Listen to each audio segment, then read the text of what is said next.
tó ẹ kojúmọ́ o ẹ̀yin ènìyàn wa. Àsìkò ọjọ́ méjì ọjọ́ mẹ́ta a kú bílù ti rí, a kú gbà gbogbo lórí ìkànnì yìí. adúpẹ́ pé Ọlọ́run jí wa sí mọ́lẹ̀ àlàyé lénìí, torí tẹ́ bá wo àkókò tá à ń fẹ́ mọ́ ṣe prógráàmù yìí, ilẹ̀ mọ́kẹ́lẹ́ ńlá lè ráyè ṣe. Gbogbo àwọn àsìkò yòókù tá a fílẹ̀ láti fi ṣètò kò ní síná. Tí ó bá dẹ̀ ti síná, yóò kí yàn tẹ jẹnẹrétọ̀ gan ẹ̀ ní rí kíní yìí ṣe dáadáa, gbogbo ẹ̀ ariwo ò ní jẹ́ gbádùn. Ìdí nìyẹn tó fi ń bọ́ sí ọlọ́wọ́ ọ̀dájí. Mo mọ̀ pé Ọlọ́run bá tó láyé yóò kó wa yọnu gbogbo wàhálà tá a wà lórílẹ̀‐èdè yìí. Kí la bá wá láàárọ̀ yìí gangan ní pàtó? Ó ní ọ̀rọ̀ lórí awuyewuye tó ń wáyé lórí ọ̀rọ̀ ètò tax reform bill tí ìjọba orílẹ̀‐èdè yìí ṣe iṣẹ́ lórí ẹ̀ pé kó lè jẹ́ kí ìlú yìí kó ní tẹ̀síwájú.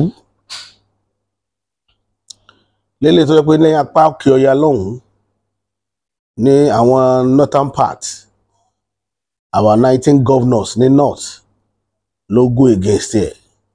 Gbogbo ọba wọn go against ẹ̀. A ti sọ̀rọ̀ lórí ẹ̀rí lórí ìkànnì yìí. Màá tún mọ̀rọ̀ wáyé lórí ẹ̀ lénìí nítorí àwọn àsọtẹ́lẹ̀ wa kan tá a ti sọ, òun ló gbé mi wá. Àwọn ọmọ wa kan bẹ Yorùbá gangan ni mo fẹ́ bá sọ̀rọ̀, èmi ò bá Nàìjíríà sọ̀rọ̀.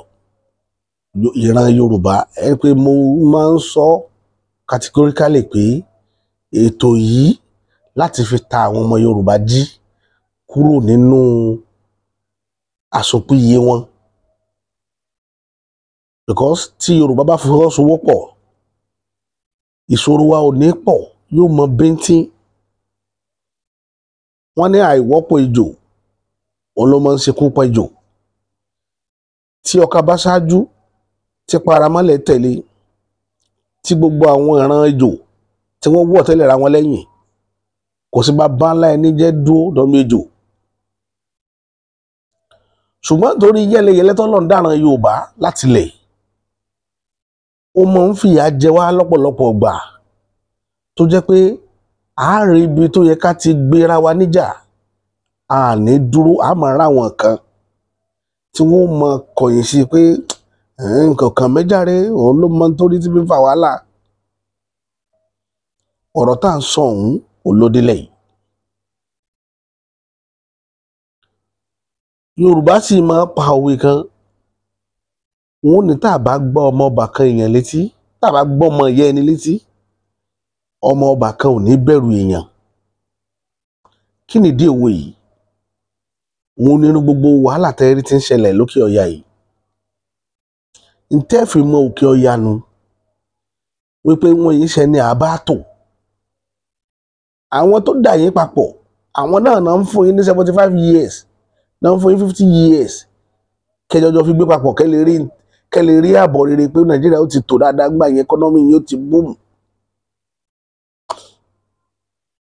Torí pé wọ́n ní mission tí wọ́n fi amalgamate wa ní 1914. Torí ìdí tá a fi ń sọ àwọn ìtàn wọ̀nyí, tá a fi ń dá wa padà sáwọn orí ìtàn tó ti ṣẹlẹ̀ sáwọn bàbá wa, a fẹ́ kẹ́ ṣàríkọ́gbọ́n lórí kí ló gbọ́n bàbá ńlá yín ṣubú. Ọ̀pọ̀lọpọ̀ náà ẹ̀yin ọmọ wò yìí, ẹ̀yin ọmọ 1980, 1990 tẹ́ ẹ pọ̀ lọ́nà ẹ̀yin lẹ pọ̀ jù, population yín ló pọ̀ jù. Tá a bá ń sọ̀rọ̀ Awólọ́wọ̀ létí yín bí idán ní orí torí ẹ̀ mọ́.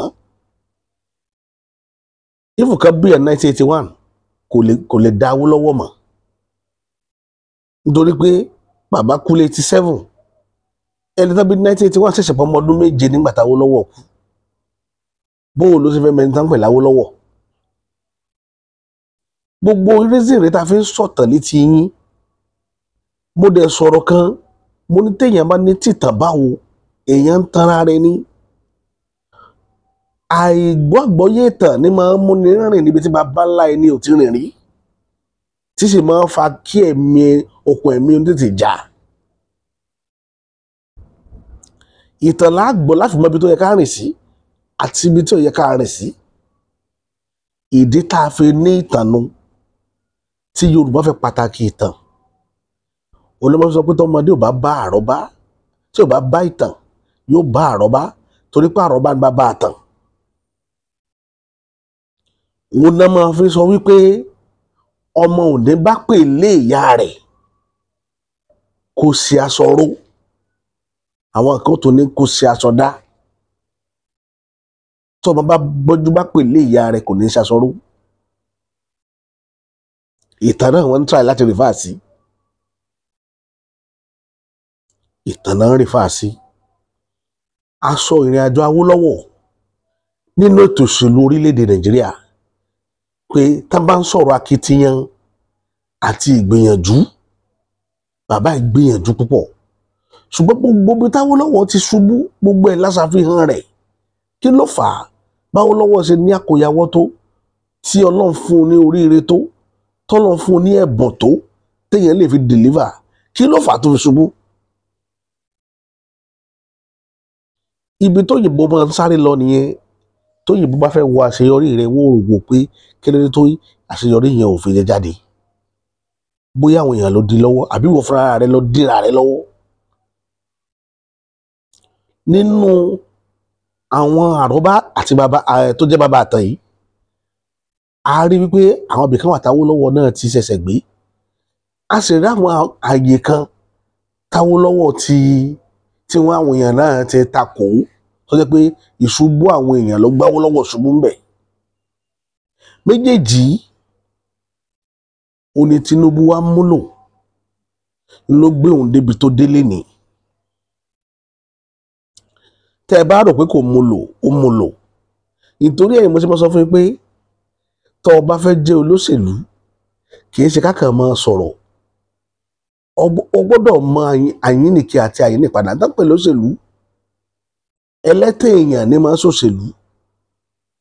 ẹni tí ò bá lè tan èèyàn yìí ṣòṣèlú, ẹlẹ́tẹ̀ èèyàn deceiver, àwọn ni wọ́n máa jókòó sí ìdí iṣẹ́ òṣèlú, tí wọ́n mọ bí iṣẹ́ tí wọ́n ní níṣẹ́ míì. ẹlẹ́tẹ̀ èèyàn tí ò sí gbẹ́kẹ̀lé ló ń pè lólóṣèlú. níbo ni mò ń bá àròyé mi lọ? wọ́n gbé bíìlì kan kalẹ̀ lórí tax reform. lórí ìkànnì mo ti ṣàfihàn rẹ̀ láìmọye ìgbà.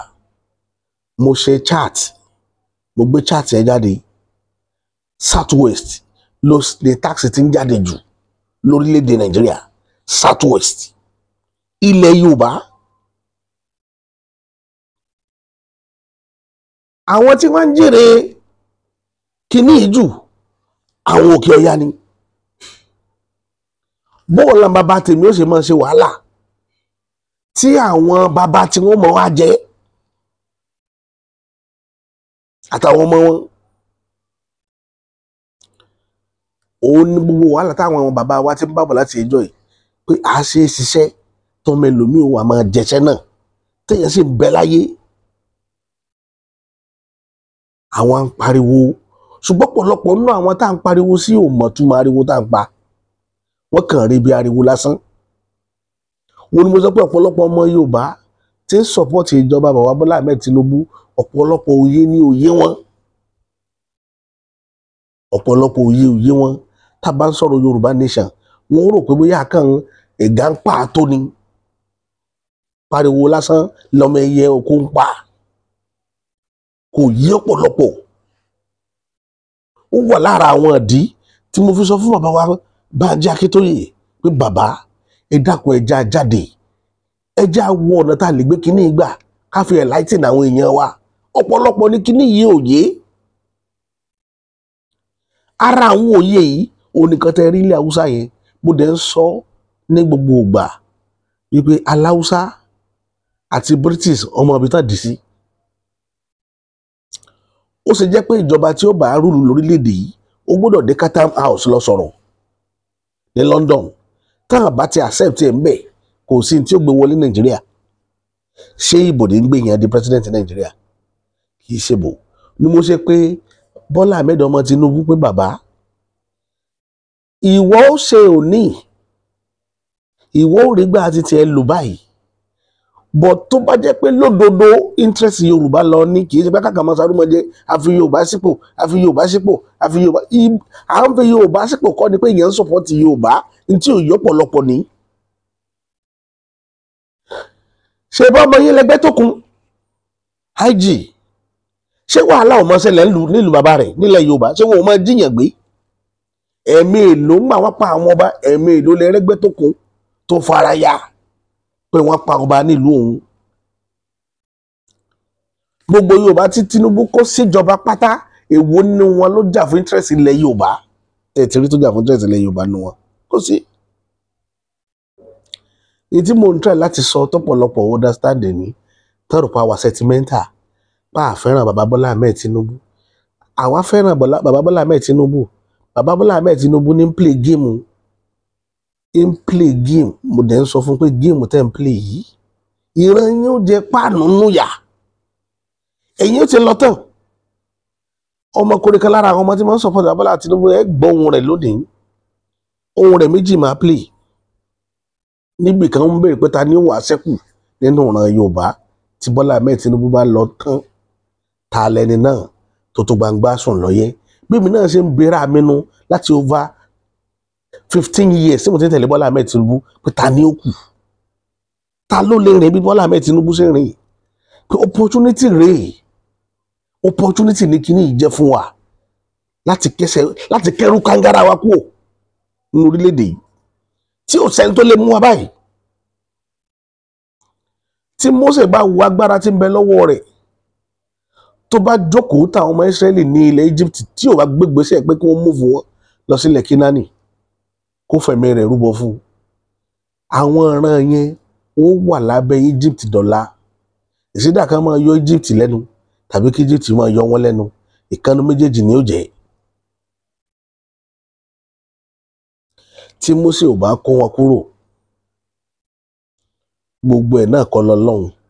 Àwọn èèyàn ní Ọlọ́run ló pa Mósè láṣẹ pé kó kó àwọn ọmọ Ísírẹ́lì kúrò. Ṣé èèyàn kan rọ́lọ́run rí? Àbọ̀ abájọ́ bòmí nù, ìtàn ọjọ́ mi nìyẹn, kì í ṣe náà ọ̀rọ̀ ilé. Ṣùgbọ́n Mósè tẹ̀ rí nǹkan wí ní òun gbọ́ ohùn Ọlọ́run pé kó káwọn ọmọ àwọn ìran òun kúrò lóko òkú ẹrú ló fi kó wọn kúrò. Ṣáwa náà wá sáà tí ì máa gbóhùn Ọlọ́run báyìí.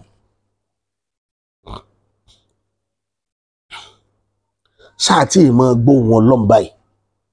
Gbogbo tí ń ṣẹlẹ̀ ní Haúsá yìí, ara ohùn Ọlọ́run kan ni o. Tẹ́rí tí wọ́n ń fara ya páwọn àwọn òde gbà lórí tax reform. Ẹ ṣáà dúró lórí pé kẹ́ máa yan ìran kan jẹ́, kẹ́yìn fi máa sọlá. Wọ́n ní ẹ̀dá dúró ẹ̀ lé dá dúró. Ẹ yọ̀ǹda káwọn ará àṣàlẹ̀ ó máa ṣèjọba kí wọ́n refurbish orílẹ̀-èdè yìí kó lè nítumọ̀, ẹ gbà. Ẹ sáfẹ́ dúró pé káwọn kan máa lọ ṣe wá kẹ́ máa jẹ́. Nígbà tí à ń sọ̀rọ̀ agriculture of recent, à ń sọ̀rọ̀ lórí pé káwọn èèyàn lọ dáko. Gbogbo àwọn èèyàn ń pariwo pé ẹ má jẹ́ ń lọ síbẹ̀ yẹn, ẹ má jẹ́ ń lọ bẹ̀ yẹn, ọ̀rọ̀ bẹ̀ yẹn pọ̀ gan. Ó sì lè delay fídíò tí mo ṣe. Ó níbi tí mo fẹ́ bá wọlé lórí ibẹ̀ yẹn. Ẹ máa gbọ́ ọ̀rọ̀ lẹ́nu ọmọkùnrin tí mo sọ lénìí. Nígbà tí ọmọkùnrin yẹn máa sọ̀rọ̀. So my Yoruba people, one very big question we were supposed to ask now, they say, Yorùbá lọmọkùnrin tó sọ̀rọ̀ yìí o. come together now, they ask me, say, Tinubu, after Tinubu don't come out, who be the next Yoruba leader we go stand up? Who? Because all of us don't go there here forever. In the next 80 years, 90 years, plenty of us will not go there again. Now, what we do now, 9 people could talk about that time. Tinubu won't be here forever. He won't be a leader forever. He won't be alive forever. Yes. dey alive forever. But if Tinubu don't fix Nigeria, if you don't go back in house, go rest, make they enjoy with him grandchildren and great grandchildren. Time come, you go peacefully. Who be the person we won't rise up from that ashes? Talk say yes. Now me they carry Yoruba for my head. Now who be that leader? Because I never see him. Because Tinubu is doing a lot like a leader that cannot be pushed around. Who is that leader? Who is that person that will stand up next from Yoruba land and, somebody that cannot be pushed around, somebody that cannot be told what to do, somebody that knows how to play the game? Who be that leader? I never see him. The only person why I even come look say he get that, maybe say go feel that kind of thing na Fashola, but Fashola no get that aura to do. Maybe say Fashola no dey very conservative, but I don't even know how I want to put am. I've been at the video uncle where they dance from now to the kingdom come. I've been at who Fire she said be there, but I don't even know how I want to put am. Like if you know Tinubu well, you could not say this man. The man will be normal human being. The man will be normal human being at all. Didn't get that spirit where you don't say yes, this one a strong man. This one a strong man, both politically, both spiritually, both mentally, both socially, everything you want to mention.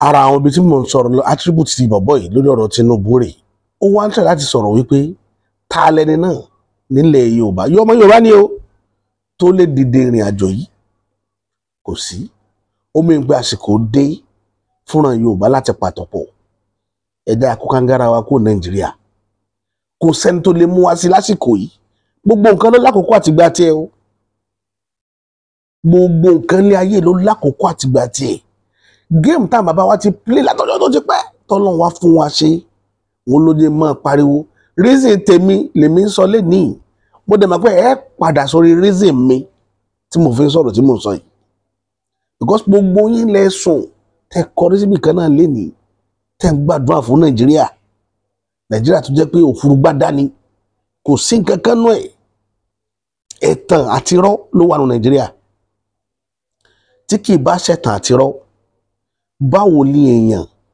kan ó ṣe dìde pé ẹjẹ́ ṣe tax reform táwọn 19 state governors àtàwọn ọba àlú wọn dúró pé kò ní ṣeé ṣe ẹ tọrọ ẹ̀sìn bọ̀ ẹ tọrọ oríṣiríṣi bọ̀ ẹ wá gbọ́ ọ̀rọ̀ tí bọ̀bọ̀ yìí sọ ṣìkejì tó jọ mí lójú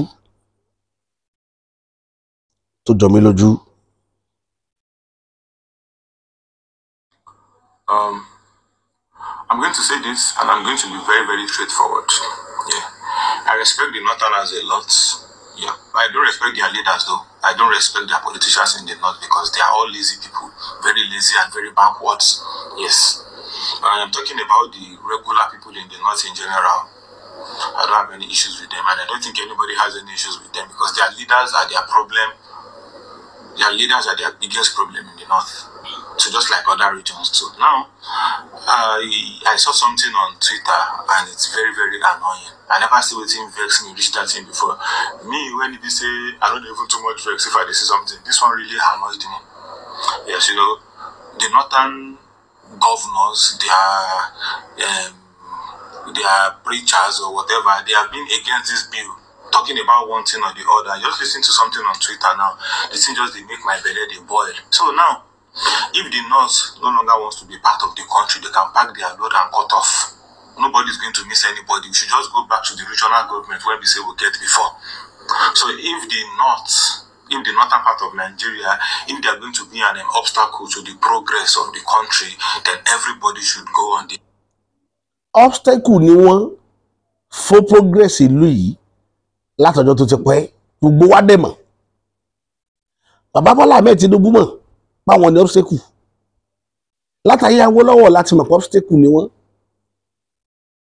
obstacle ẹ wo Ṣàgàrí mi ìfẹ́ máa sọ̀rọ̀ nípa ẹ̀ mọ́ kí ni bẹ́ẹ̀ nínú brain Ṣàgàrí kí ẹ tó gbèrú Ṣàgàrí sí government kó dẹ̀ lọ ọdún 4 ẹ dẹ̀ tó fẹ́ fún ní another 4 years kó lò làwọn ológun ṣe ti dànù pé ní òní nǹkan kan tó fẹ́ ó fà ẹ wá wo series of ìran wọn tá a lò. Bàbá Ọbásanjọ́ ní máa ń dá àwọn àṣà tí ò dáa yẹn o, ọgbẹ́ Ṣàgárí wá kò sí nǹkan kan òfurufú dá nínú bré ẹ̀, ọtún lọ gbé Yar'Adua wá tọrọ pé kò ní pẹ́ kú. Ṣé bàbá Ọbásanjọ́ gan ṣó ní èrò rere fórílẹ̀-èdè yìí? We South, we go there our own. Southwest, then go there. Southeast, they go there with their Biafra. North Central, and if the North Central, the Northeast, and the Northwest, if they want to be one country, it is totally fine. We could just go back regional governments. If they no say they go take their religion, they hold the country back. Nobody go agree that one for them. Nobody go agree because, like at the end of the day, your religion is not superior to other religions. No, everybody should respect themselves. We're gonna listen to waiting this bros talk for you. Ìyẹn ibẹ̀ yẹn gangan kan ni mo wá ń lọ. Mo wá fẹ́ play video Aliyu Ndume lórí àwọn ọ̀rọ̀ tí mo ti máa ń sọ tipẹ́tipẹ́ pẹ̀lú ọ̀rọ̀ ilẹ̀ Haúsá àti bòtá Mandi. Ọ̀pọ̀lọpọ̀ yìí máa ń rò pé ọgbọ́n inú kan wà tó lè gbé Yorùbá wọlé tí Tinubu bá kú lórí kọ́ṣà tí bọ̀bọ́ ìbéèrè. Bọ̀bọ́ tó sọ̀rọ̀ tán sìn tó ní ta lẹni náà tó dáńtọ́ nínú ọ̀nà Yorùbá tó lè gba ìbò lọ́wọ́ ọ̀ràn Haúsá. Ẹ máa gbọ́ tá Aliyu Ndume sọ. Democratic setting. If the president wants to use his powers to pass this tax bill, he may have his ways, but it has its consequences. 60.2% of his vote came from North. 60.2% ìbò tó gbé 60.2% ìbò tó gbé Tinubu wọlé tó sọ di president came from the North. Nǹkan tí máa ń sọ̀rọ̀ ń pa ẹ̀ ní gbogbo ìgbà òun rèé o. 60.2% ìbò tó gbé Bọ́lá Ahmed ọmọ Tinubu wọlé ní orílẹ̀-èdè yìí ó wá láti ilẹ̀ Haúsá. If this tax bill is being passed, the North should be shortchanged, the Southeast should be shortchanged, South should be shortchanged, as well as the Southwest. The only state that would benefit is Lagos. When you look at my statement, I said we are pleading to Mr. President to look into the plight of some of the states. This matter is not about North. Someone are trying to bring confusion that it's a northern affairs. No. It includes the South, Southeast, South. As of now, you cannot get 3 governors in Nigeria that are in support of this tax law. But what we are saying is that, okay, you are right. If you want to say that this is a new law, let us discuss more about the law. Zulum ló sọ̀rọ̀ yìí o, Governor Borno. Zulum, Professor Zulum, òun ló sọ ọ̀rọ̀ tá tẹ̀ ń gbọ́ yìí. Ibẹ̀ ni Yorùbá tó ti ní ojú tílé Haúsá tí gbogbo ẹ bá dàrú. Ìlú tí máa support Yorùbá, state tí máa support Yorùbá, Borno ni. Nítorí àjọṣepọ̀ àwọn baba ńlá wa pẹ̀lú ìran wọn láti ilẹ̀. Ní tí mo sọ̀rọ̀ pẹ̀lú ìtàn, tẹ́ sọ pé ìtàn báwo gbóòrò ìtàn ti jẹ́. Ara àwọn iṣẹ́ ìtàn ní ń gbé àwọn èèyàn lọ sí Borno láti lọ píkì vice mbẹ̀. Ibẹ̀ ni Abíọ́lá lọ tó ti lọ píkì kìnnìgbà yẹn kí ló kọ́ tó ń pè máa yìí náà. Màá rántí orúkọ ẹ̀ kí ẹ wọ́n dá wa dúró. Ibẹ̀ ni Abíọ́lá ti lọ píkì running mate ẹ̀ ńgbà yẹn. Ibẹ̀ náà Tinubu náà tún lọ láti lọ píkì running mate ẹ̀. Because wọ́n believe pé the only tribe tí tó máa support Yorùbá nílẹ̀ Haúsá Borno. Kódà wọ́n support Yorùbá jù lọ́rin lọ ní Borno tẹ̀wọ̀n nítorí àjọṣepọ̀ tó ti wà láti ayébáyé wọn ń gbé wọn lọ sí Borno. Eléyìí tó wá jẹ́ kókó ń bẹ̀ ni pé ọ̀rọ̀ tí Ndume sọ yìí ọ̀rọ̀ tí Zulum sọ yìí, Governor Zulum, ẹ wá máa wá wò pé ṣé bí Kashim Shettima tó jẹ́ gbàkejì Tinubu ló ní Zulum nítorí mú Zulum sọ̀rọ̀ ní level tó sọ̀rọ̀ dé yẹn definitely Kashim Shettima ń bọ́ìlì nínú. Kashim Shettima tẹ́ ń wò yẹn kì í ṣe ẹni tó wà trustworthy sí Tinubu mọ́. Nítorí wọ́n fi mọ́ èèyàn rẹ̀ tí ó fi lè sọ ọ̀rọ̀ ẹ̀ jáde lẹ́nu. iná ti jó lórí kókó ẹ̀yin ọmọ Yorùbá tó bá wù yín ẹ̀sùn lélẹ̀ èmi tó gbé mi wá láàárọ̀ ọ̀rọ̀ tó ń bọ́ ìlú mi láti over 3-4 days ni bọ̀ mo kàn ń wò pé iná yẹn ò gbádùn tí mo láre fi ṣètò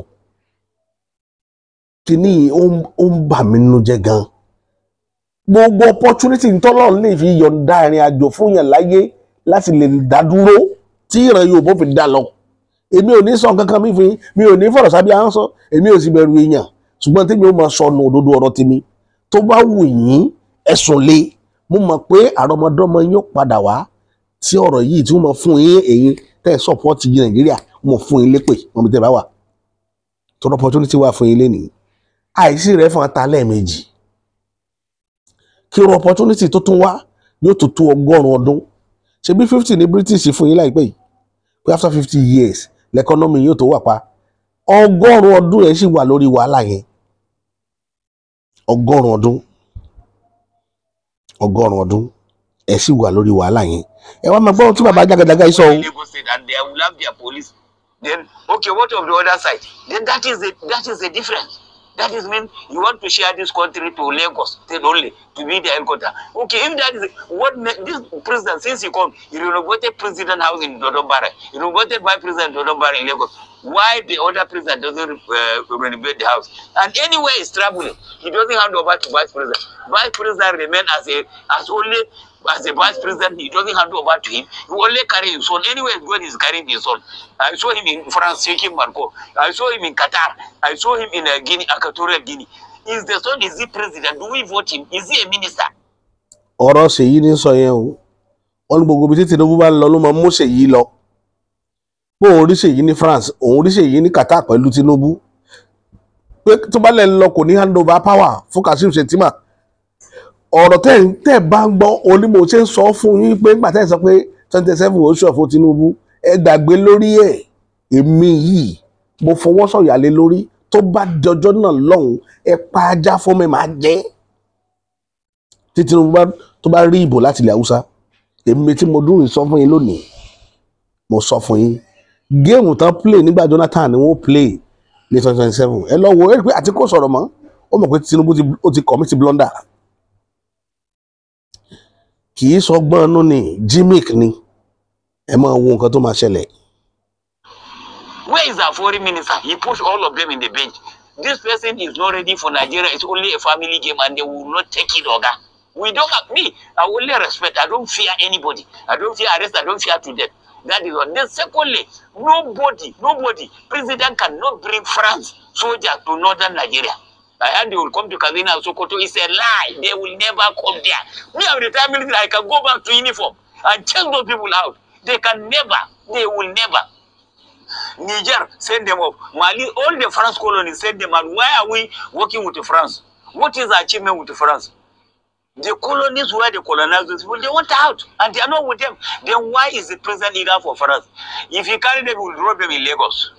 But in another soil, anywhere from Kwara down, we will resist, and they will not take it. And ọ̀rọ̀ tí mo sọ́jọ́ yẹn tí mo ní tó bá fẹ́ fa wàhálà wọ́n mọ́ lọ́rin mọ́ra ó ní anywhere on their own soil títí dé Kwara ó ka Kwara mọ́ ara wọn nílẹ̀ Haúsá níbi ìjà ṣùgbọ́n tó bá di bí oríire kápẹ́ mọ̀dọ̀mọ́dọ̀ wọn ò ní rántí Ìlọrin ṣẹ́gbọ́n tó sọ ó ní títí dé Kwara báwọn ò gbọ́dọ̀ gbúrò France bẹ́ẹ̀ ó lè kó wọn lọ South West ó lè kó wọn lọ sékòó ṣùgbọ́n kò gbọ́dọ̀ gbé military base France wá sílẹ̀ Haúsá lọ́dọ̀ àwọn fún àgbọ̀ pé Sokoto Kano àti Katsina dẹ́fẹ́ kó wọn wá pé kò gbọ́dọ̀ dán wò pé òun ti jagun rí òun ó lọ wọ ọṣọ ogun padà láti fi chase wọn out ẹ máa dé o. nobody, we have a combatant, trained military officer. The chief of defense is an infantry. Chief of army service is this. We have a strike air force. We have navy who can fight for us. Why do we go and bring higher soldiers? Say they will fight for us in the north. We don't need them, Mr. President. Nobody will come to our soil.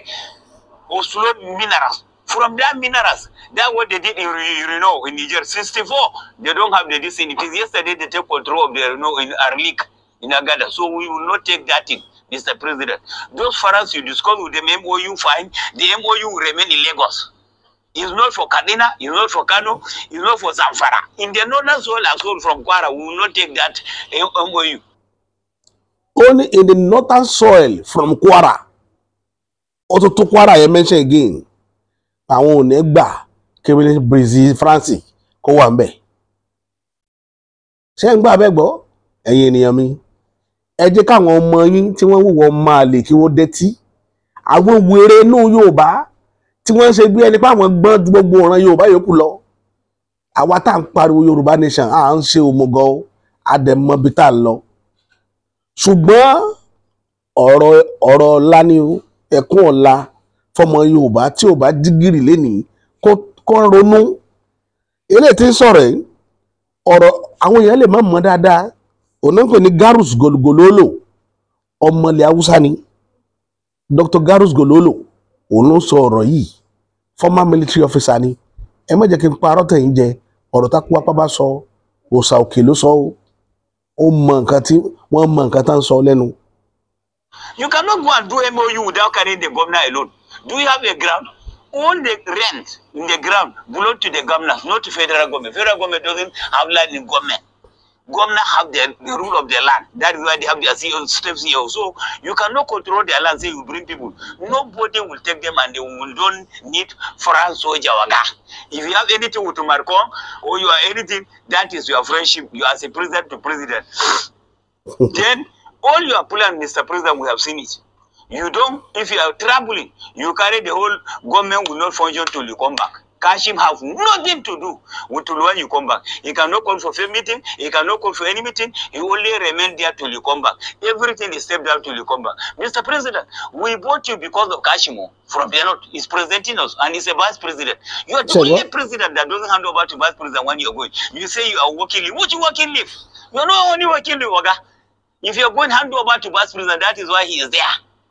Simple. If you don't do it, fine. Whether you do it or you not do 2027, Oga, you are going. We will not vote you because we understand where you are going. You are not focusing on the north. You are not focusing on the east. You are not focusing on the south. You are only focusing in the west, and the west only Lagos.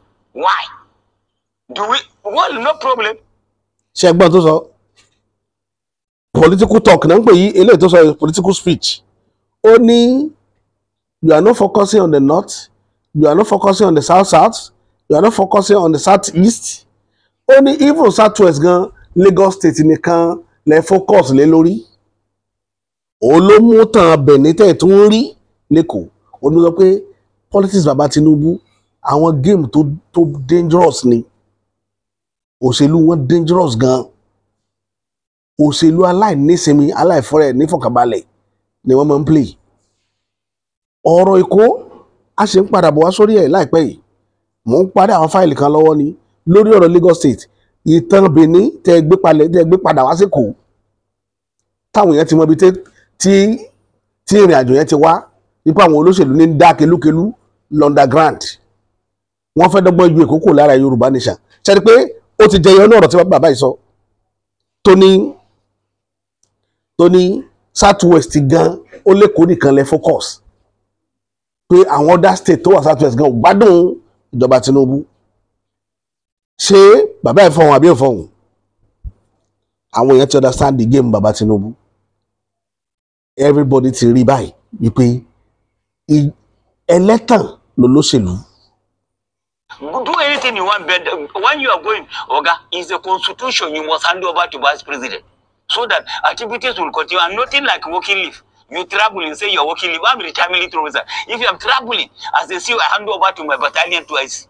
As a OC, I hand over to my twice in the company. As a brigade commander, you carry the most senior CEO to help the brigade to when you come back. If it's GOC, it's the same thing. If it's Chief Army Staff, it's the same thing. Why are you, if you are traveling, you don't hand over to vice president, you just go? And vice president cannot tell you something to do. He's a chairman of committee on the economy. When he said that, he said they withdraw the bill. I expected you to withdraw the bill. When Buhari was traveling, he handed over to Osubanjo. Osubanjo removed the director of SS that time, Deora. When he come back, he did not talk. But your own is different, Mr. President. It's different. You take us as if you don't know what we are doing. Or we are fool. We are not fool. We are educated as we are educated. We go school as you go school. So you cannot challenge me for anything. And you cannot intimidate us. Nobody will carry any France soldiers to not. We will not accept it. We have a combatant soldier. Give them money to fight these people. That's why you want to give a contract of 15 trillion to your son. 15 trillion on the land when we don't have even a single road in the whole Nigeria. What are we talking about? And all road will start from Lagos. You say Badagry to Lagos. All that one, Oga, is not a true. We don't believe it. You buy aircraft without sending the money to Sanet for approval. 150 billion. You buy vehicle of 1.5 billion. Are you the only Nigeria, Oga? Because you are number one citizen. Masses cannot even feed 1 square meal. Masses are dead. The statistic we make now, 6,868 people die for hunger, not natural death. We do a statistic, natural death. You can see the grape. The grape of those who die for hungry, their grape is shameful. It's not like the people who are sick. You see the grape big and the other one is just machete because already it is only bone remain. So what are you talking about? Hungry is killing people and you are bringing another different bill. Mr. President, you have to suit up hungry is killing people and let them be eating 1 square meal. Not to continue traveling from place to place and you call MOU for nothing. That MOU. So, busy about a bar on your day. Ilẹ̀ Haúsá ń boil lọ́wọ́ lórí ọ̀rọ̀ yẹn. Ẹgbẹ́ lè. If you are afraid of taking the hard decision when it is time to do it, you probably will not be able to build a national consensus any day, anytime. So take action when it is necessary. We will do that. Take action when it is necessary. If you are afraid to take hard decision, ó ló máa very difficult fún yàn láti lè bring in national consensus. Torí ẹ̀ la ṣe ń pariwo láti ilẹ̀ ní tiwa. Irú ọkàn tẹ́ ẹ ní tẹ́ ẹ fẹ́ fi so òfurugbádá papọ̀. Torí òfurugbádá Nàìjíríà tẹ́ ẹ sá ń wọ́ọ̀kì tẹ́ ẹ ṣe wàhálà lé lórí tẹ́ ẹ sùn. Òfurugbádá ni. Orílẹ̀-èdè tán ti gbéṣẹ́ pè. Àwọn tí ń dàrú tí ń benefit ń bẹ̀ ní ń pariwo yìí. Ó ní mo ṣe ní pé okun àtagbára tọ́lọ́run fún yín ẹ lò fúnra yín. Bàbá Bọ́lá Ahmed Tinubu kì í ṣe àwọn tẹ́ ẹ kó síjọba táyé fẹ́ sọ yín lẹ́nu lé lórí yìí pé Yorùbá ló pọ̀ jù níjọba òun ni ó ṣe àǹfààní fúnra Yorùbá. The only àǹfààní fúnra Yorùbá ni opportunity tó wà lọ́wọ́ yín lénìí. Idà tí ń bẹ lọ́wọ́ yín lónìí ẹ lò láti fi favour ran yín. Ẹ jẹ́ kí ran yín kúrò lóko ẹrú. Ẹ kó ran yín kúrò lóko ẹrú. Ẹ pọkàn pọ̀ bíi ti Mósè tó kó ìran Ísírẹ́lì kúrò ní Íjíbítì tó kó wọn lọ sílẹ̀ Kénáánì. Ẹ káwa náà kúrò lóko ẹrú. Ẹ má jẹ́ kí ran yín ó parẹ́ sí oko ẹrú. Oko ẹrú lóko Nàìjíríà. Tẹ́ ẹ bá wò pé ẹ ń favour wa, ayé ń rí yín pé ẹ favour wa. Gbogbo ayé ló rí yín pé ẹ favour ìran Yorùbá pé ẹ kàn ń play politics ni.